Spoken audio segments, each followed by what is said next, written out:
Chase Van Sant out of Iowa. I'll bet you know him. I do. The Van Sants are an incredibly great family. They own a couple How companies. close is that to your shop? A little over 2 hours. Pella, That's Iowa. not bad. No, and it's a great small town community right outside of Eddyville Raceway. I don't know if you've heard of that racetrack, but owned by Gerald Kramer, who Gerald's actually down here enjoying racing this weekend. But Chase, one of the up-and-coming talent, maybe of all motorcycle drag racing, with the likes of Jeremy Teasley in the Strange Lane.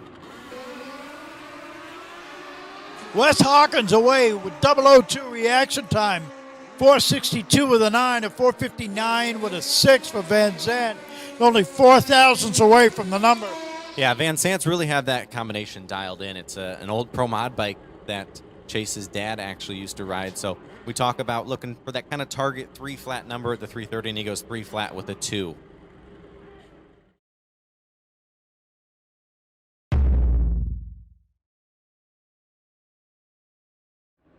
One of the best and probably most rising talent here coming up in the Summit Racing Lane, the Trick Tools backed entry of Chase Van Sant.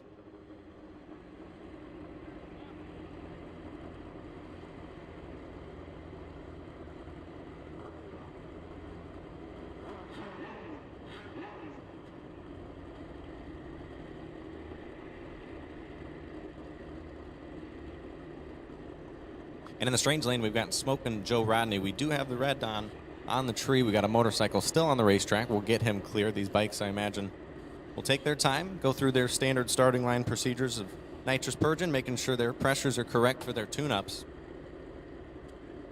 Yeah, that's the off chance that you get that, especially when you're on the starting line and about to take the tree.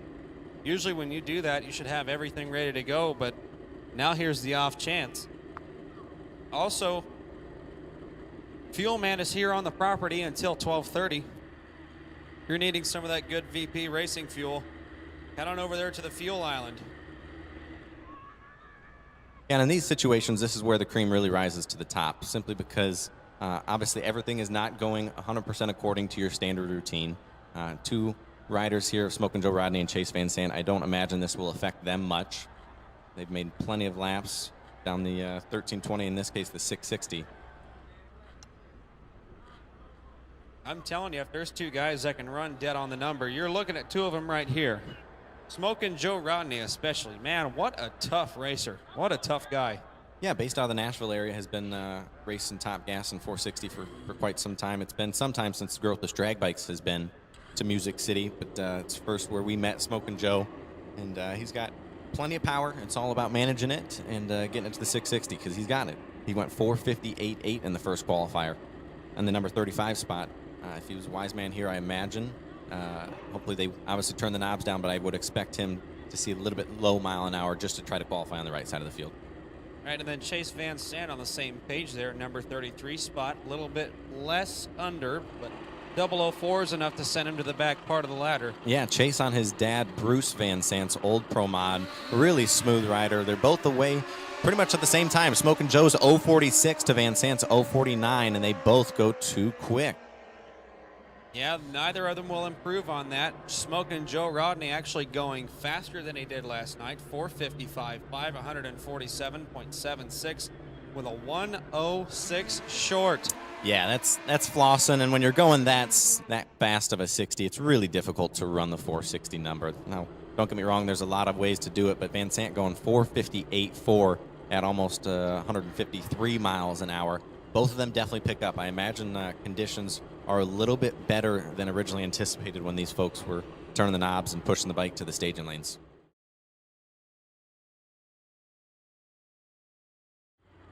Yeah, it's this high-speed ballet on the track and behind the starting line as well. Once everybody gets in sync and does what they need to do, things can go so quickly. Yeah, One of the things I like Street Fighter, how well. Boom, boom, and next thing you know, they're done. You betcha, you betcha. So Randy Butler with a long, beautiful smoky burnout there here in the right-hand lane, the Summit Racing Lane. The Tennessee-based team taking on the Pella, Iowa, Van Sant Trick Tools-based entry with Chase Van Sant, a young talent. I've been seeing that Van Sant name for a long time, sir. Yes, you have, and they're great people. Come from the heartland. An awesome tool business called Trick Tools, but having some issues with bikes, and that it's very uncommon to see with that team. I'm guessing it's having some shifting issues. They fought it a little bit last year and seemed to have the bike dialed in, but that's an uncomfortable feeling right there. He goes 5:27. Randy Butler, though, does make down the 660 pretty well, going 4:58.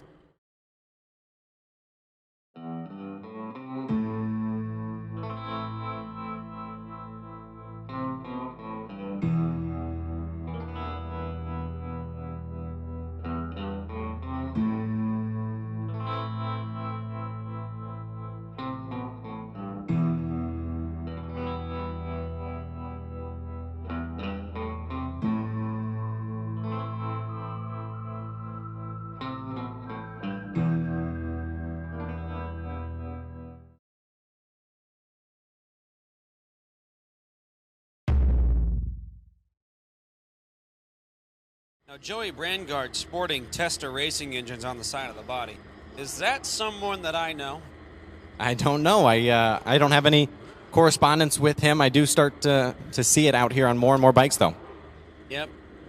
Of course, paying homage to my friend Vince Testa out there somewhere. I know he's probably watching.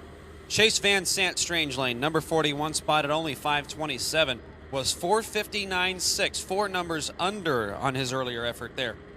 Yeah, that qualifying spot really is not indicative of the Trick Tools Van Sant owned 460 bike, an old pro mod that they're really, really competitive with, and a 4:59.6. I'll take a bike that'll go that any day. Right. But if there's a matchup that I've been looking forward to for round one, it's this one. 2 460 greats. Van Sant away early, 0:27 to Brown's 0:44, and Van Sant 4:64 over Boo Brown's 4:63. Your finish line margin, 4 thousandths of a second. Give it to the Iowa-based Van Sants. Yep, 43 10,000 stripe down there. That's hardly a front wheel.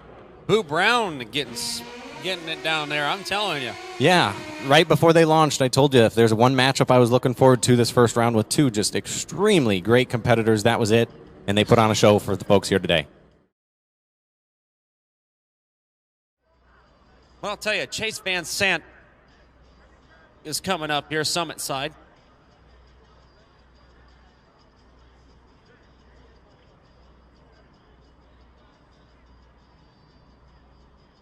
All paired up and ready to go here.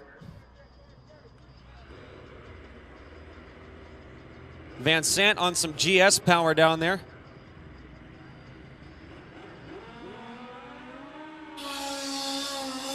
There you are. But real quick, I'm not going to pick your brain about Growth's Drag Bikes Ultra 460. Shane Epperjesse, dead zero trip zip. Yeah, buddy. Yeah, that's an absolutely incredible lap there. It's a lot of exciting things going back on in the Growth's Drag Bikes camp in the Midway, and that's going to be one that's going to put a lot of people on Cloud 9 right now. He obviously needs to keep doing his job, continue to go rounds, and we're going to be even more excited hopefully later in the day. And the last piece of it is his opponent was 3 on the tree, dead 9.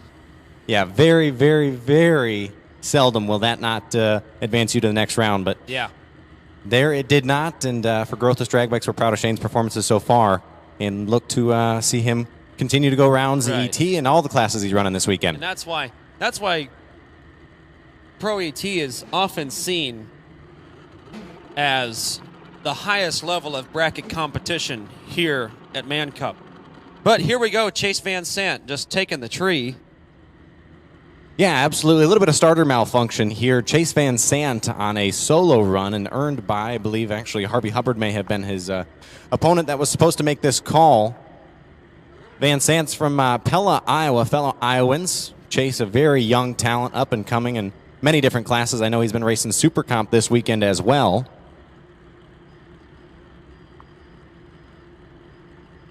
Van Sant wanting to take the pass, not just to take the tree. Yeah, Van Sants have been fighting a little bit of shifting issues with this bike this weekend, and obviously they're trying to gather a little bit of data, and they're not going to be happy with that one as the bike does not take high gear. He goes 113 to 60 foot, really slow to half track, and certainly at the 8th mile marker he goes 549 at only 92 miles an hour. They had to put a shift drum in it late last night around midnight, I know. It got him through round 1. Obviously the bye got him through round 2. Round 3 is going to be interesting.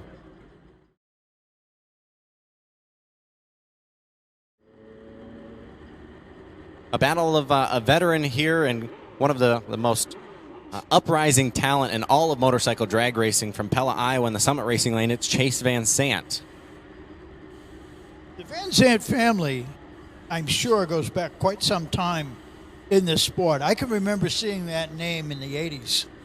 Yeah, Van Sant's typically running from Pella, Iowa, maybe near Eddyville Raceway in Oskaloosa, owned by Gerald Kramer, and does a great job up there. Larry Epperjesse out of Lake Dallas, Texas, saw his son a few pairs ahead of him, Shane, in that same exact lane, get the round win, and he's going to be vying for it here. Hill Raceway.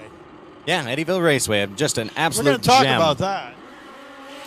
Chase is away first, 046 to Epperjesse's 081. And the win will go to Van Sant, a 464. Although Larry gets closer to the number, the 461, he's got to leave a little bit quicker if he's going to want to win against Chase Van Sant.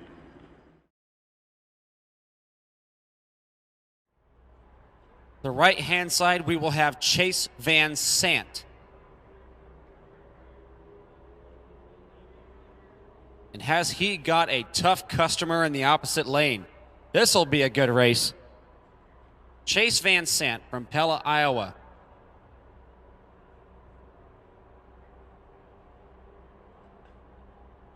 Strange side is Ronnie Procopio, Wake Forest, North Carolina native, 51-year-old on the 2010 Suzuki.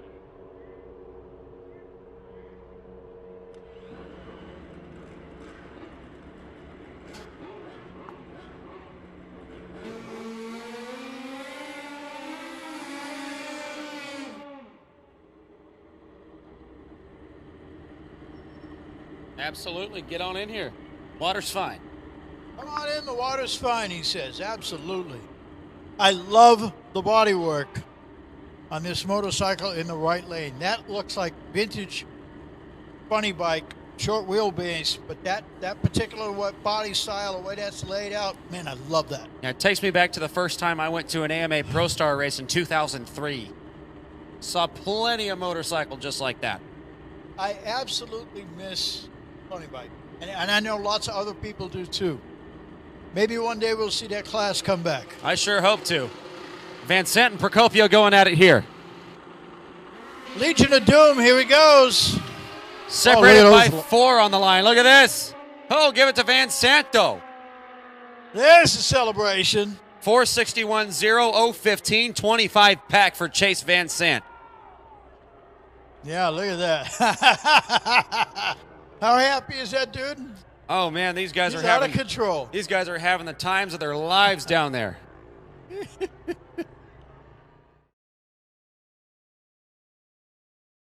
Here's the Growthis Drag Bikes Ultra 460 final.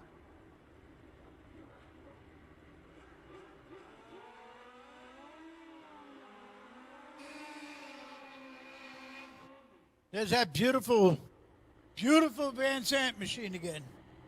Oh, yeah, definitely reminiscent of the old school funny bikes. Reminds me a lot of the machine that, I got to think of the name. Really wishing I had my camera in my hand right now. Oh, yeah. Really wishing. Reminds me of the machine of Troy Brown from back in the day. Beautiful bike. Beautiful, beautiful, yeah. beautiful bike. Love that bodywork. That and the bike that Tommy Bolton rode here a few years ago. Mm-hmm. Reminds me of that bike a lot. Taking on Montez Thompson. I'm just going to say, Montez Thompson in the left lane. He's been killing them all day over there, Oh, so yeah. I don't know. Give it to Van Sant, There it baby. is. Oh, yeah. There it is. 73 10th victory down there. Van Sant was 24 on the bulb, 22 for Montez Thompson. Van Sant throws the number down 20 above, 24 light for a 44 total. Congratulations to Chase Van Sant and team. Fantastic. Oh, yeah. Kenneth Schwartz, attorney at law, the world's fastest lawyer, joining us in the live chat finally.